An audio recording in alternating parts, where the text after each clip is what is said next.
Chers auditeurs et spectateurs de CTV, bienvenue dans ce reportage qui plonge au cœur des débats politiques les plus captivants du Cameroun. Aujourd'hui, nous explorons une polémique qui secoue la scène nationale, la controverse entre Maurice Kamto, leader de l'opposition, et Monseigneur Samuel Kleda, figure éminente de l'Église catholique, selon les propos de Mathias Eric Owonangini. Ce sujet brûlant, à quelques mois de la présidentielle 2025, soulève bien des interrogations sur les jeux de pouvoir, les alliances stratégiques, et l'avenir du Cameroun. Restez avec nous pour démêler cette affaire, tout en gardant un brin d'humour et de sagesse tirés des proverbes africains.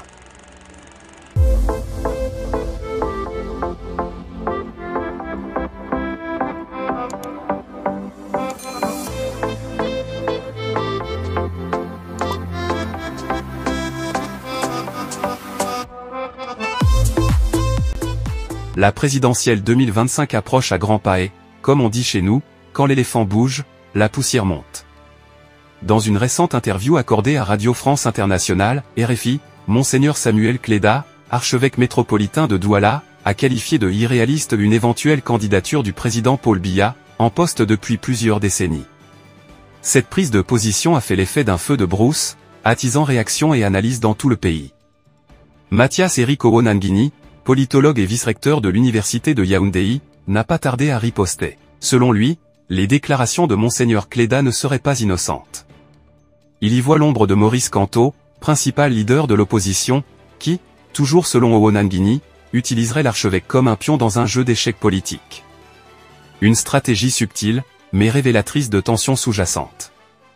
Ici, une question s'impose, les hommes de foi doivent-ils intervenir dans les affaires de l'État? Une vieille maxime africaine nous rappelle, le coq peut chanter, mais c'est le soleil qui décide de se lever.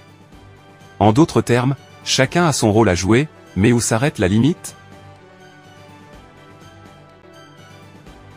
De l'autre côté, Maurice Kamto, souvent silencieux face aux critiques directes, semble cultiver une stratégie différente.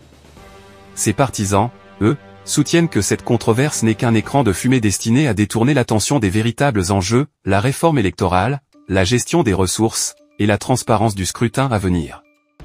Pourtant, cette bataille d'idées soulève un débat plus profond. Au Cameroun, les déclarations des figures religieuses comme Monseigneur Kleda influencent-elles réellement les électeurs, ou reflètent-elles simplement les frustrations d'une partie de la population?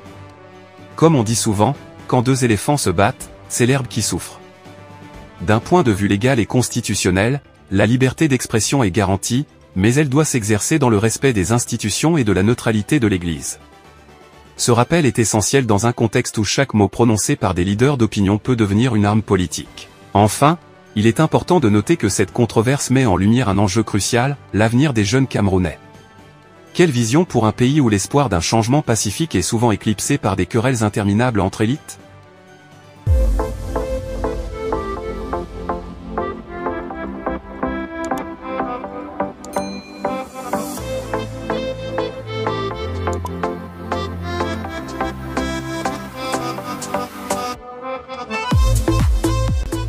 En guise de réflexion finale, posons cette question à notre audience, le Cameroun est-il prêt pour un débat politique plus constructif, où les idées priment sur les attaques personnelles?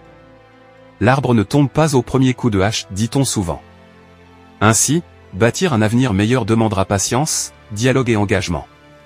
Restez connectés sur CTV, votre chaîne de référence pour l'actualité politique camerounaise. Abonnez-vous, partagez, et participez au débat dans les commentaires. Votre voix compte, car ensemble, nous écrivons l'histoire de demain.